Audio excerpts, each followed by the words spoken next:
ICN news में आपका स्वागत है। आप देख रहे हैं झलक हर खबर की। चुनाव आयोग के निर्देशों के खिलाफ अगर कोई भी कार्य करेगा तो उस पर कार्यवाही तुरंत होगी। जिलाधिकारी वाराणसी।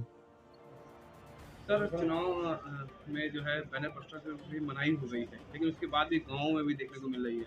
चुनाव आचार संहिता की हो रही है और आपको कृषि की हिदायत दी जा रही है। जब निर्वाचन का अनाउंसमेंट हुआ था 8 जनवरी को, तो उसके 72 घंटे के अंदर अंदर जितने भी पोस्टर बैनर इत्यादि थे वो हटाने का कार्य चला था और ये कार्य लगभग 99% पूरा हो गया है।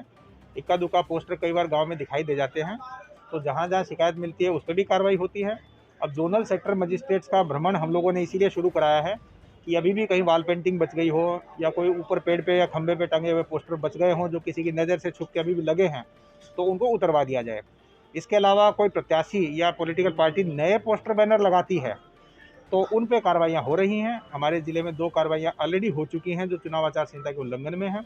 अगर कोई लोग बिना परमिशन लेके, बिना अपना खर्चा बुक कराए, बिना आरओ की जानकारी के अगर कोई भी प्रचार सामग्री लगाता है तो निश्चित रूप से वो चुनाव आचार संहिता का उल्लंघन माना जाएगा, उनकी कार्रवाई होगी।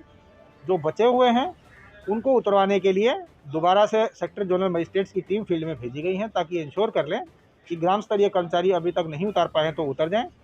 साथ ही साथ ये भी अगर जानकारी मिल रही है कि 8 तारीख के 72 घंटे के बाद जिन्होंने ये काम नहीं किया, सरकारी कर्मचारियों की जिनकी ड्यूटी थी, उनके स्पष्टीकरण भी कॉल हो रहे हैं। एक ऐसी पोस्टर की जानकारी स्टेडियम में आई थी, वो पोस्टर उतरवाया गया और जो वहाँ पे क्रीड़ा अधिकारी हैं उनका स्पष्टीकरण कॉल हुआ। इसी प्रकार से अगर सामग्री बची हुई है और जिन्होंने जिम्मेदारी नहीं निभाई अभी तक, जिन कर्मचारियों के क्षेत्र में वो हैं, उनके स्पष्टीकरण भी साथ के साथ कॉल हो रहे हैं। हमारा प्रयास है कि आचार संहिता का उल्लंघन ना हो। वाराणसी में अधिकतर लोग समझदार हैं और जनरली वायलेशन नहीं करते हैं, परंतु फिर भी अगर होगा तो उसको सख्ती से देखा जाए। इलेक्शन कमीशन ऑफ इंडिया के जो निर्देश हैं उसमें किसी भी प्रकार से प्रत्याशी के प्रचार करने पर रोक नहीं है, लेकिन उनकी संख्या निर्धारित कर दी गई है।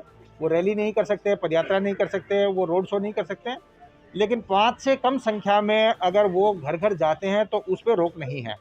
जितने भी लोगों के फ़ोन प्रत्याशियों के या भावी प्रत्याशियों के हम लोगों के पास आते हैं, कंट्रोल रूम पे जानकारी के लिए फ़ोन आते हैं, उन सबको ये गाइडलाइन बताई जाती है। अधिकतर लोग इसका पालन कर रहे हैं। कहीं भी इसकी वायलेशन होगी तो निश्चित रूप से उस पर उसी दिन कार्रवाई होगी। सारे थानों को, साथ ही साथ जितने आरओ हैं, मजिस्ट्रेट हैं, उनको बताया गया है और जनरली बाकी विपक्षी कैंडिडेट है वो भी शिकायत कर देते हैं अगर इस तरह का कोई वायलेशन करता है तो। पॉलिटिकल पार्टीज़ की मीटिंग में हम